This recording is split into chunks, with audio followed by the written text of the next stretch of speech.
সুপ্রিয় দর্শকবৃন্দ, আসসালামু আলাইকুম রহমতুল্লাহি ওয়া বারাকাতুহু। প্রীতি ও শুভেচ্ছা নেবেন, আশা করি সকলে ভালো আছেন।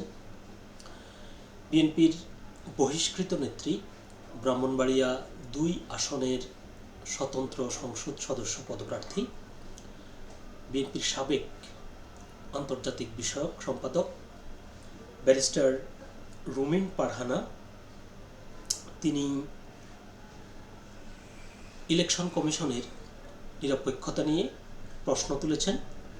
তিনি স্পষ্ট ভাষায় বলেছেন, তিনি ইলেকশন কমিশনের কাছে নয়, তার নির্বাচন সংক্রান্ত যে অনিয়ম বা পক্ষপাতিত্ব, এই ব্যাপারে তিনি ইইউ অর্থাৎ ইউরোপীয় ইউনিয়নকে নালিশ করবেন। এখন প্রশ্ন আসতে পারে যে রুমিন পারহানা ইলেকশন কমিশনকে বাদ দিয়ে কেন ইউরোপীয় ইউনিয়নে যাবেন? এটি একেবারেই তার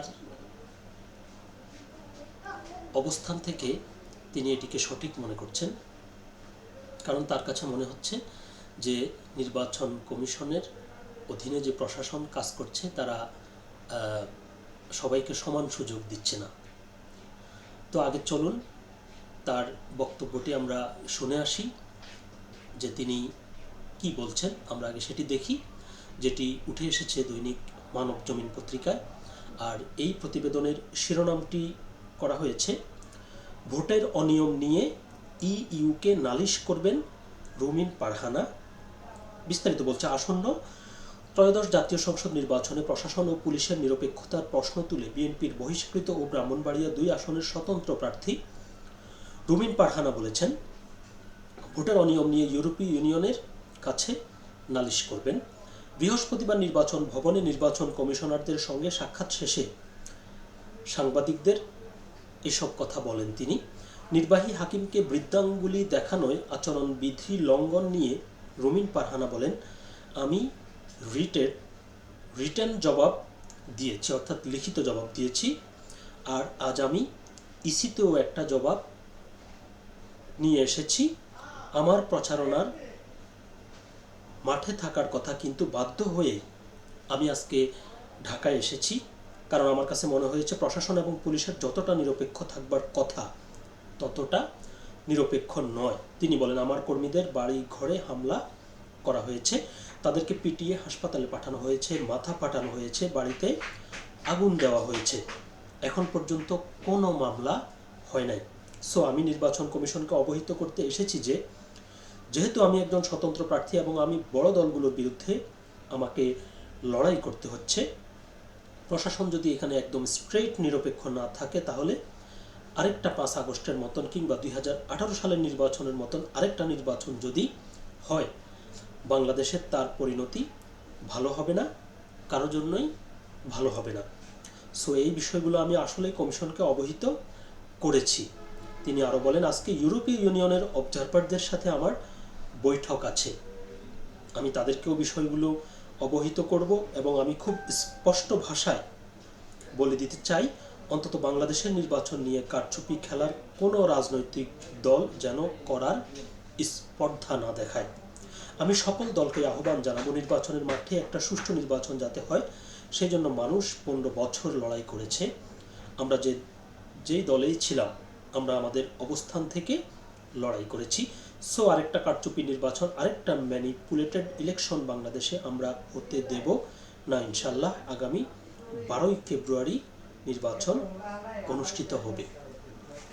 মূল প্রতিবেদনটি এই পর্যন্তই ছিল। এখন এখানে কথা হচ্ছে যে তিনি যে কথাগুলো বলেছেন তার প্রত্যেকটি কথাই মূল্যবান এবং এগুলো বিবেচনার দাবি রাখে, যে যেহেতু তিনি স্বতন্ত্র নির্বাচন করছেন, অবশ্যই যদি প্রশাসন এবং নির্বাচন কমিশন একেবারে নিরপেক্ষ না থাকে, তাহলে যাদের কোনো দল নেই বা তাদের পক্ষে ভয়েস রেজ করার মতো কোনো সংগঠন নেই, তাহলে তারা কি করবে, কোথায় কার কাছে যাবে?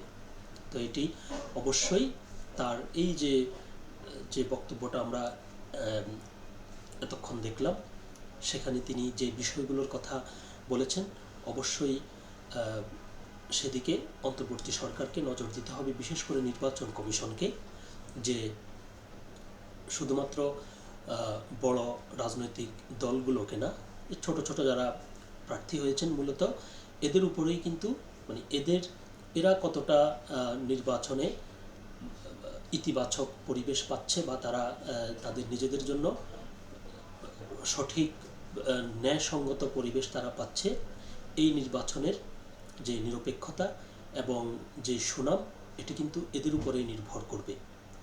এরা যদি অসন্তুষ্ট থাকে এবং এরা যদি অভিযোগ করে, আজকে রুমিন পারহানা যেমনটি বলছিলেন যে ইউরোপীয় ইউনিয়নের নির্বাচনে যে পর্যবেক্ষক দল রয়েছে তার সাথে রুমিন পারহানার বৈঠক রয়েছে এবং সেখানে তিনি বিষয়গুলো তুলে ধরবেন। তো এরকম দেখা গেছে যখন রুমিন পারহানা তুলে ধরবেন এবং অন্যান্য যে প্রার্থীরা রয়েছে তারাও যদি একই রকম পরিস্থিতির শিকার হয় এবং তারাও যদি একই রকমের পদক্ষেপ নেয় বা উদ্যোগ নেয় বা তারা যদি বিদেশি পর্যবেক্ষক যারা বিশেষ করে ইউরোপীয় ইউনিয়নের পর্যবেক্ষক দলের কথা বলতে হবে, যদি তাদের কাছে অভিযোগ করতে থাকে, সেক্ষেত্রে কিন্তু নির্বাচন কমিশনের যে নিরপেক্ষতা এবং তাদের যে অবস্থান সেটি কিন্তু প্রশ্নের মুখে পড়বে এবং পরবর্তীতে নির্বাচন যখন শেষ হয়ে যাওয়ার পর আন্তর্জাতিকভাবে এই নির্বাচনকে স্বীকৃতি দেওয়ার যখন প্রশ্ন আসবে তখন কিন্তু এটি খুব গুরুত্বপূর্ণ হয়ে উঠবে। তো আমরা আশা করব সকল যারা নির্বাচনে প্রার্থী হয়েছে, যেহেতু আওয়ামী লীগ একটি বড় রাজনৈতিক দল, অন্য একটি কারণে তাদেরকে নির্বাচনে অংশগ্রহণ স্থগিত করা হয়েছে এবং তারা নির্বাচনী কার্যক্রমের বাইরে রয়েছে। তো বলতে গেলে আজকে যেহেতু আনুষ্ঠানিকভাবে প্রচারণা শুরু হয়েছে, আওয়ামী লীগ এখনও ওইরকমভাবে সরকারকে কোনো ধরনের ডিস্টার্ব করছে না। তো সেহেতু অন্ততপক্ষে যারা নির্বাচনে অংশগ্রহণ করছে তাদের ভিতর থেকে যাতে ইসির বিরুদ্ধে বা প্রশাসনের বিরুদ্ধে বড় ধরনের কোনো অভিযোগ না উঠে সেটা নিশ্চিত করা কিন্তু প্রশাসন এবং ইসির এখন একেবারে প্রধান লক্ষ্য হওয়া উচিত। নয়তো আওয়ামী লীগকে ছাড়া এমনিতেই এই নির্বাচনটি যে অনুষ্ঠিত হতে যাচ্ছে দেশে এবং বিদেশে, আওয়ামী লীগ সহ তাদের যে শরিক এবং তাদের যে বিপুল সমর্থক রয়েছে তারা এমনিতেই নির্বাচনের বাইরে। তার উপরে আবার যদি নির্বাচনে অংশগ্রহণকারী স্বতন্ত্র সহ অন্যান্য রাজনৈতিক দলরাও যদি অভিযোগ করে এবং যদি সরে যায় শেষ পর্যন্ত, তাহলে কিন্তু এই নির্বাচনটি প্রশ্নের মুখে পড়বে। আশা করছি প্রশাসন এবং ইলেকশন কমিশন এগুলোর প্রতি গভীর মনোযোগ দেবে এবং ছোটোখাটো অভিযোগও খুব গুরুত্ব দিয়ে তারা সেটি সমাধানের চেষ্টা করবে। সকলে ভালো থাকবেন, সুস্থ থাকবেন। আল্লাহ হাফেজ।